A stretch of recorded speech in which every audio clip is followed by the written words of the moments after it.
December മാസം ആരംഭിച്ചു.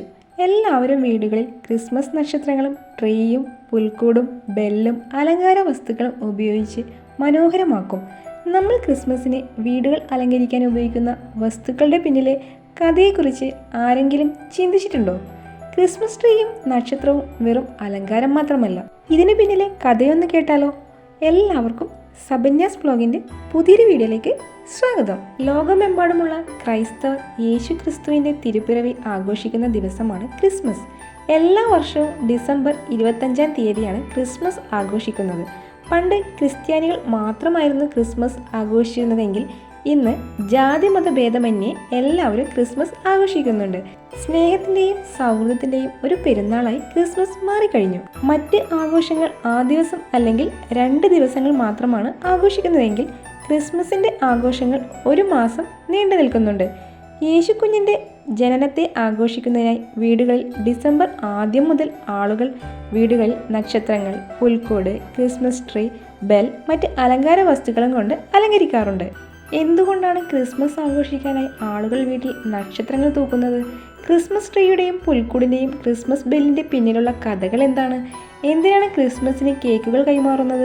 നമ്മളെല്ലാവരും ഇതൊക്കെ ചെയ്യുന്നുണ്ടെങ്കിലും ഇതിൻ്റെ പിറകിലെ കഥകൾ പലർക്കും അറിയില്ല. വഴികാട്ടുന്ന വെളിച്ചമാണ് നക്ഷത്രം. ബെത്ലഹേമിലെ പുൽക്കൂട്ടിൽ പിറന്ന ഉണ്ണിയേശുവിനെ കാണാനായി എത്തിയ ആട്ടിടയന്മാർക്ക് മാർഗദീപമായി മുന്നേ സഞ്ചരിച്ചത് ആകാശത്തിലെ നക്ഷത്രമാണെന്ന് ബൈബിളിൽ പറയുന്നുണ്ട്. ഈ നക്ഷത്രത്തിൻ്റെ അടയാളമായിട്ടാണ് ആളുകൾ വീട്ടിൽ നക്ഷത്രം തൂക്കുന്നത്. നക്ഷത്രം ഇരുട്ടിൽ നിന്ന് വെളിച്ചത്തിലേക്ക് വഴികാട്ടുന്ന ഒരു അടയാളമായിട്ടും കാണുന്നു. ക്രിസ്മസ് ആകുമ്പോൾ എല്ലാ വീടുകളും ക്രിസ്മസ് ട്രീ അലങ്കരിക്കുന്നത് കാണാം. ഈ ട്രീ ഒരു പ്രത്യാശയുടെ പ്രതീകമാണ്. ക്രിസ്തീയ വിശ്വാസികളെ സംബന്ധിച്ച് നിത്യഹരിത വൃക്ഷം ദൈവത്തിൻ്റെ മങ്ങാത്ത സ്നേഹത്തെയും നിത്യജീവനെയും പ്രതിനിധീകരിക്കുന്നു. ആ വൃക്ഷങ്ങളിൽ വെളിച്ചം ചേർക്കുമ്പോൾ അവ പലപ്പോഴും ഇരുട്ടിൽ പ്രകാശിക്കുന്ന ക്രിസ്തുവിൻ്റെ വെളിച്ചമായി കണക്കാക്കുന്നു. കന്യകാമറിയം യേശുക്കുഞ്ഞിനെ പ്രസവിക്കുന്നത് ബെത്ലഹേമിലെ ഒരു കുഞ്ഞു കാലിത്തൊഴുത്തിലാണ്. ദൈവത്തിൻ്റെ പുത്രനായിരുന്നിട്ടും എളിയവനായി ജനിച്ച യേശുക്കുഞ്ഞിൻ്റെ ജനനത്തെ ഓർമ്മപ്പെടുത്തുന്നതിന് വേണ്ടിയാണ് വീടുകളിൽ പുൽക്കൂട് പണിയുന്നത്. ഈ പുൽക്കൂട്ടിൽ യേശുക്കുഞ്ഞിൻ്റെയും ജോസഫിൻ്റെയും മറിയത്തിൻ്റെയും രൂപങ്ങൾ വെക്കും. അതോടൊപ്പം മാലാഖമാരുടെയും ആട്ടിടയന്മാരുടെയും കാലിത്തൊഴുത്തിലെ മൃഗങ്ങളുടെയും രൂപവും വെക്കും.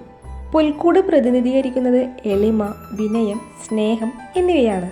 പിതാവാം ദൈവം തൻ്റെ പുത്രനായ യേശുക്കുഞ്ഞിനെ പിറക്കാൻ ഈ പുൽക്കൂട് ഒരുക്കിയതിലൂടെ മനുഷ്യർക്ക് പഠിപ്പിച്ചു നൽകുന്ന പാഠം മനുഷ്യൻ വിനയവും എളിമയും ഉള്ളവരായിരിക്കണം എന്നാണ്.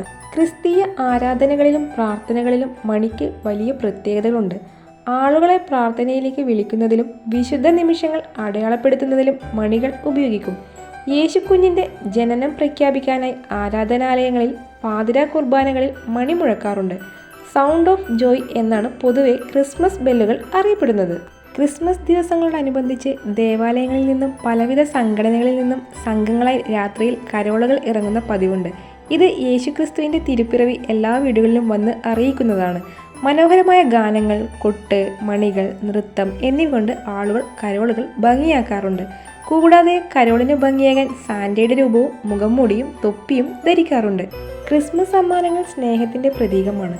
യേശുക്കുഞ്ഞിനെ കാണാനെത്തിയ ആട്ടിടയന്മാർ സമ്മാനമായി സ്വർണവും മറ്റും നൽകിയിരുന്നു. ഇതിൻ്റെ പ്രതീകമായിട്ടാണ് ക്രിസ്ത്യാനികൾ പരസ്പരം സമ്മാനങ്ങൾ കൈമാറുന്നത്. പരസ്പരം സമ്മാനങ്ങൾ കൈമാറുന്നതിലൂടെ ആളുകൾ തമ്മിൽ നല്ല സൗഹൃദ ബന്ധം വളരുന്നുമുണ്ട്.